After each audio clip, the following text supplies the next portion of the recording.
Welcome to the Deep Dive. Today we're taking a closer look at what it really means to be a tax-savvy retiree in 2025. Because let's be honest, you spend decades diligently saving for retirement. But the real game changer, it's about strategically keeping those hard-earned savings once you start drawing them down. That's exactly right. It's about being smart, not just about how much you saved, but how much you actually get to keep. And, 2025 is shaping up to be a truly pivotal year for this kind of strategic thinking. We're really on the cusp of potentially significant shifts in tax laws. Right. Plus, we've got ongoing adjustments to Social Security benefits, and for many people, retirement income streams are just getting more complex. Definitely. So our goal in this deep dive is to help you navigate these shifting rules, highlight where the opportunities might lie, and ultimately help you sidestep unnecessary tax bills so you can stretch your retirement income as far as possible. Absolutely. Our mission today is really to cut through the noise, pull out the most important nuggets of knowledge from our sources, and, give you that shortcut to being truly well-informed. Yeah, a clear path. We're going to focus on three key areas. Yeah. First, the major tax law changes hitting retirees this year. Okay. Second, some incredibly powerful Roth conversion techniques. Very important. And finally, specific tactics for minimizing that tax bite on your Social Security and maybe pension benefits. Good stuff. We promise some surprising facts and hopefully just enough humor to keep you engaged. Sounds like a plan. So let's kick things off. What makes 2025 such a unique and, dare I say, crucial year for tax policy, especially thinking about retirees? Well, what's really fascinating here is that 2025 is essentially a transition year in U.S. tax policy. It's creating this rather unique window. A window? How so? Because many of the provisions from the 2017 Tax Cuts and Jobs Act, the TCJA, Right, I remember that.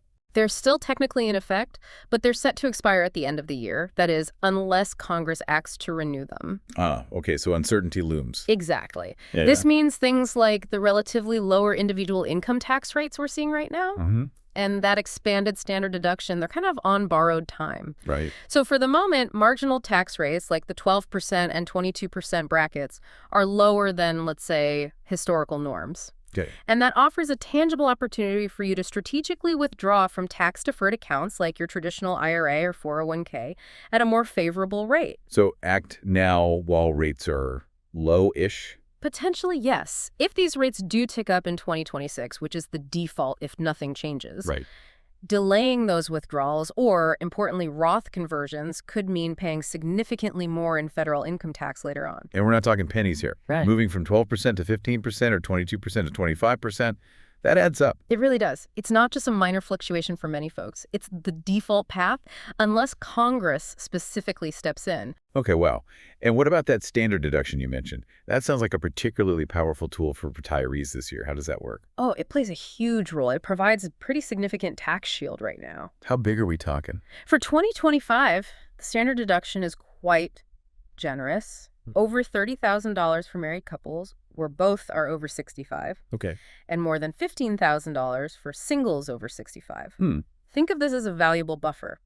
It allows many retirees to pull out a sizable amount from their tax-deferred accounts before they even start hitting those income tax brackets.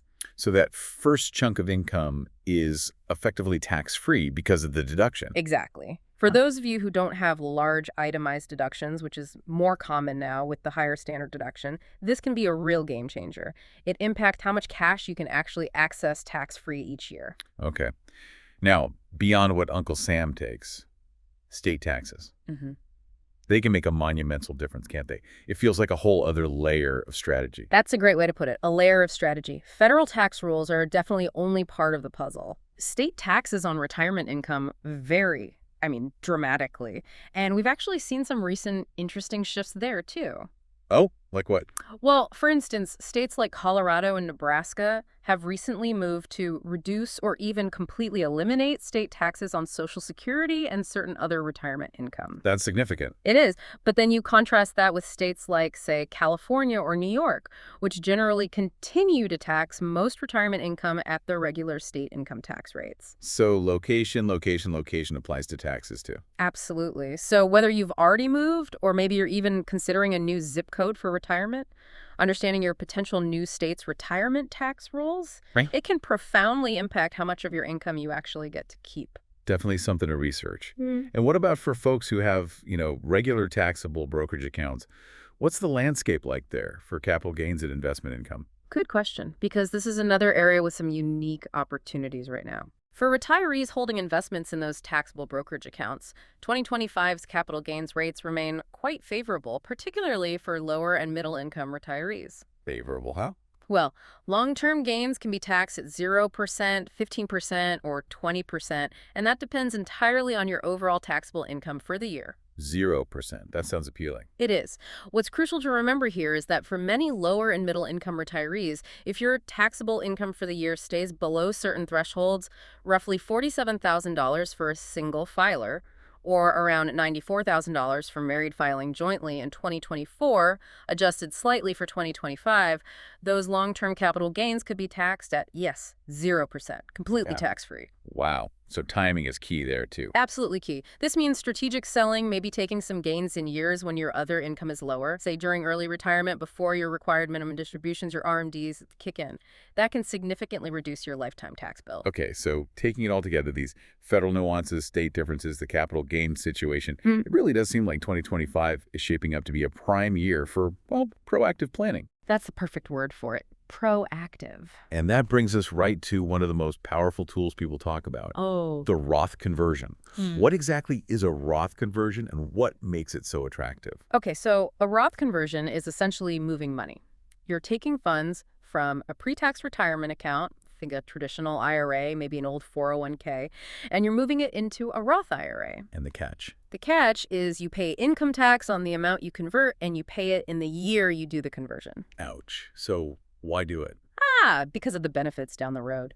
Once that money is in the Roth, all future qualified withdrawals are completely tax-free. Tax-free forever. Tax-free growth and tax-free withdrawals in retirement, yes. Plus, Roth IRAs aren't subject to those RMDs during your lifetime. Oh, that's a big one. More control. Huge plus for flexibility, exactly. And there are significant estate planning benefits, too, because your heirs can often inherit Roth IRAs and take tax-free withdrawals, though there are rules around that, of course. Okay, that sounds like a definite long-term win. But I've been hearing a lot of buzz, people saying 2025 is the year for these conversions. Is that just hype, or is there something really compelling about right now? It's absolutely not hype because of those relatively low tax brackets we were just discussing. Ones that might go up. Exactly, the ones that could potentially rise in 2026. Because of that, 2025 truly offers what many experts are calling a last chance window to convert at these more favorable rates. So pay the tax now while it's potentially cheaper. Precisely. Imagine converting in the 12% or 22% bracket this year. If Congress doesn't act and those rates pop back up to, say, 15% or 25%, that same conversion done later would just cost you more in taxes. It's like a limited time sale on buying future tax freedom. Okay, that limited time sale analogy makes a lot of sense. Now, I've heard about the bracket fill strategy being particularly effective right now. Yeah. How does that work in practice? Yeah, the bracket fill strategy is all about maximizing the benefit of your current low tax bracket. The idea is you convert an amount from your traditional IRA or 401k to a Roth that essentially fills up your current tax bracket, but without actually pushing you into the next higher one. Can you give an example? Sure. Let's say you're a married couple and your taxable income after deductions is maybe $60,000. You're well within the 12% federal bracket for 2025. Right. You could potentially convert an additional, say, $20,000 or $25,000 from your traditional IRA to a Roth, pay the 12% tax on that conversion amount now, and still remain entirely within that 12% bracket threshold for the year. Ah, I see. So you've locked in that low rate. Exactly. Yeah. You've proactively paid the tax at that known relatively low rate, and now that $20,000 or $25,000 plus all its future growth is completely tax-free forever. However. And this raises a really important question about the ideal timing for these conversions. Yeah, when should people be thinking about doing this? It's really crucial to time these conversions strategically. Ideally, you want to do them before RMDs begin. Which is typically age 73 now. Typically age 73, yes, thanks to the Secure Act changes. That gap period, the time between when you retire and when those RMDs kick in, often sees lower taxable income for many retirees. Ah, because you might not be taking big withdrawals yet. Exactly. Maybe you're living off savings or other sources. This creates an excellent opportunity to execute Roth conversions at these lower rates before those mandatory RMD withdrawals start forcing your income higher, whether you want it to or not. So take advantage of those lower income years post-retirement, but pre-RMDs. That's often the sweet spot, yes. It's when Uncle Sam hasn't quite started reminding you, hey, time to start taking that money out. Right, you get ahead of them. Now, speaking of surprising costs, I've heard that large Roth conversions can sometimes trigger unexpected issues, like messing with your Medicare premiums. That sounds like a potential trap. It definitely can be, and it's a critical point for retirees to watch out for. Okay. You need to be mindful of something called the Income-Related Monthly Adjustment Amount, or IRMAA. You might hear it called ERMA. ERMAA, what's that? It's basically a surcharge on your Medicare Part B and Part D premiums. It kicks in if your modified adjusted gross income, or MGI, from 2 years prior exceeds certain thresholds. 2 years prior. Okay, that's a lag. Yes, there's a 2-year look back. Yeah. So a large Roth conversion in 1 year could significantly bump up your MGI for that year and potentially trigger higher Medicare costs 2 years later. That can be a really unwelcome surprise when that higher bill shows up. Yikes. So how do you avoid that? The common strategy is often to spread the conversions out. Instead of doing one massive conversion in a single year, maybe break it up into smaller conversions over multiple years. To stay under those IRMAA income thresholds each year. Exactly. Keep an eye on those thresholds and try to convert just enough to stay below the point where the surcharges kick in, or at least to minimize them. It requires careful planning. Good tip. Okay, let's shift gears a bit. One of the, I think, biggest surprises for many new retirees is finding out that their Social Security benefits aren't always tax-free. How is that determined? How much can actually become taxable? Yeah, that's a common one, and it's determined by something the IRS calls your provisional income. Provisional income. What goes into that calculation? It's basically your adjusted gross income, your AGI from your tax return, plus you add back any tax-exempt interest you might have, like from municipal bonds. Yeah, okay. And then you add back half of your annual Social Security benefits. That total is your provisional income. Half of Social Security. Okay. Okay. And then what? Then you compare that provisional income number to certain thresholds. For single filers, if your provisional income is between $25,000 and $34,000, up to 50% of your Social Security benefits might be taxable. 50%. And if it's above $34,000 for singles, then up to 85% of your benefits could be subject to federal income tax. 85%. Wow. And for couples? For married couples filing jointly, the 50% range is between $32,000 and $44,000 of provisional income.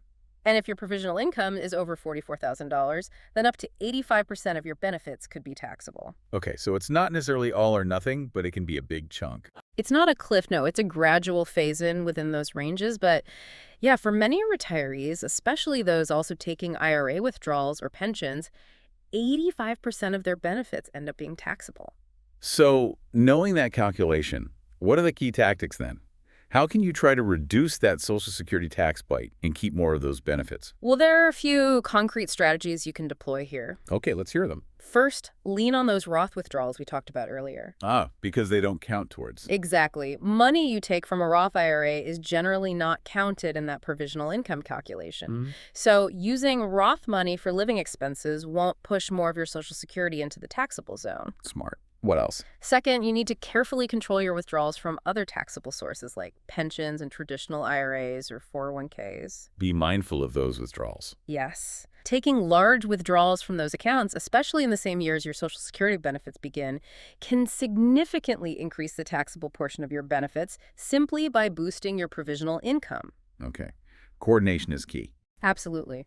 And third, if you have other income sources available, maybe savings, maybe part-time work, maybe those Roth funds consider delaying when you start taking Social Security itself. Delaying past, say, full retirement age. Right. Waiting until age 67 or even 70 to claim your benefits not only increases your monthly benefit amount, but it also gives you more years before Social Security income hits your tax return. More years to potentially execute those Roth conversions at lower rates and manage other withdrawals without worrying about the Social Security tax impact just yet. So delaying gives you more planning runway. It really does. This coordination managing Roth conversions, traditional withdrawals, and the timing of Social Security, that's really the key to optimizing the tax situation. Okay, this sounds like it all boils down to coordinating withdrawals for overall tax efficiency. You mentioned a blended withdrawal approach. How does that actually work in practice? What are you blending? Exactly. It's about a thoughtful blend. The most tax-efficient retirement income plans really do use a mix, drawing funds from different types of accounts in a specific order each year. What's the typical order? Generally, you might first withdraw enough from your taxable brokerage accounts, especially if you can capture some of those gains at the 0% long-term capital gains rate. Okay, take the tax-free gains first. If you can, yes. Then you look at your tax-deferred accounts, your traditional IRAs, 401ks, and withdraw enough from those to fill up your current desired tax bracket, maybe up to the top of the 12% or 22% bracket, for instance. Use those lower brackets strategically. Right. And finally, if you still need more income for your living expenses for the year, you'd fill the remaining gap using withdrawals from your tax-free Roth accounts. So Roth money comes last to keep taxable income down. Precisely. This blended approach helps you avoid unnecessarily pushing yourself into higher tax brackets, and it also helps control that provisional income calculation we just talked about, minimizing the tax on your Social Security. It sounds like juggling different buckets of money. It's a bit like that. Balancing a financial seesaw, maybe, to keep yourself in the tax sweet spot each year. That financial seesaw, I like that. It really brings it home. Could you maybe walk us through a practical example? Show us how this blended approach might play out for, say, a hypothetical couple. Certainly. Let's imagine a couple, we'll call them Tom and Linda, both age 67. Okay. Let's say they've saved diligently. They have $600,000 in a traditional IRA, maybe $200,000 in a Roth IRA they built up over the years. Good chest egg. Yes, and let's say their Social Security benefits are set to start next year, and maybe Linda also has a small $12,000 annual pension. Okay, typical scenario for many. Right. Now, the challenge is if they just relied solely on taking withdrawals from that big traditional IRA to cover all their living expenses, their provisional income would likely shoot up quite high. High enough that probably 85% of their Social Security benefits would become taxable. That could cost them thousands extra in taxes each year. Not ideal. So what's their smarter blended strategy? Their tax-savvy strategy could be this. First, they decide to proactively convert $25,000 from their traditional IRA to their Roth IRA each year for the next 5 years. Okay, using that bracket fill idea. Exactly. They calculate that $25,000 keeps them comfortably within the 12% federal tax bracket during these pre-Social Security years. They pay the tax now at that low rate. Smart move. Then what about spending money? For their current living expenses, instead of just pulling from the traditional IRA, they use a mix. Maybe they take some from the Roth IRA tax-free, doesn't affect provisional income, and maybe just smaller withdrawals from the traditional IRA, just enough to stay in that low bracket after accounting for the conversion. Okay, balancing the sources. Yes. And crucially, they also decide to delay starting their Social Security benefits until they turn 68. Giving them one more year of. One extra year of those lower income Roth conversions before their provisional income potentially jumps up when Social Security starts hitting their tax return. Maximizing that window. Precisely. And the outcomes of this coordinated plan are pretty powerful. They significantly reduce their estimated lifetime tax bill. Nice. They manage their income carefully each year, which helps keep their Medicare premiums below those painful IRMAA surcharge thresholds. Another win. And they end up with a larger balance in their Roth IRA, leaving more tax-free assets for their heirs down the line. It's really a true financial win-win-win just from thoughtful planning. That example really does illustrate the incredible power of being proactive and strategic. Yeah. Okay, so let's try and bring it all together for you, the listener, thinking about becoming that tax-savvy retiree in 2025. Yeah, let's summarize. Here are what seem like 5 key takeaways from our deep dive today. First, leverage those lower tax rates now. 2025 feels like a rare opportunity that might not last. Absolutely. Seize the moment if it fits your plan. Second, strategically use Roth conversions. Think bracket fill, but remember to spread them out if needed to avoid things like IRMAA hits. Good point. Balance is key. Third, blend your income sources. Don't just rely on one account type. Mix taxable, tax-deferred, and tax-free withdrawals to really fine-tune your taxable income each year. That's the core of tax efficiency and withdrawal. Fourth, pay close attention to state taxes, especially if you're considering a move. A retirement-friendly state can seriously impact your net income. Don't overlook the states, definitely. And fifth, plan early in the year. Don't wait until December. Proactive tax planning is always more effective than reactive scrambling. Couldn't agree more. Get ahead of it. So what's the bottom line here from your perspective? I think the bottom line is that retirement tax planning, especially in a transition year like 2025, is really all about precision timing, finding an intelligent balance between different strategies, and maintaining crucial adaptability. Timing, balance, adaptability. Got it. By really understanding these shifting tax laws, making smart, calculated use of Roth conversions, and carefully managing the taxable impact of your Social Security and pensions, you absolutely can keep more of your hard-earned income. Which means more financial flexibility. Exactly. More flexibility for decades to come. And honestly, there's a real peace of mind that comes from knowing you have a robust, well-thought-out strategy working for you, not against you. Well said. So as we wrap up, what does this all mean for you listening right now? How can integrating this knowledge actually transform your retirement reality? Maybe consider this final thought. This raises an important question. How might proactive tax planning not just save you money, but perhaps profoundly redefine your sense of financial freedom and control throughout your retirement years?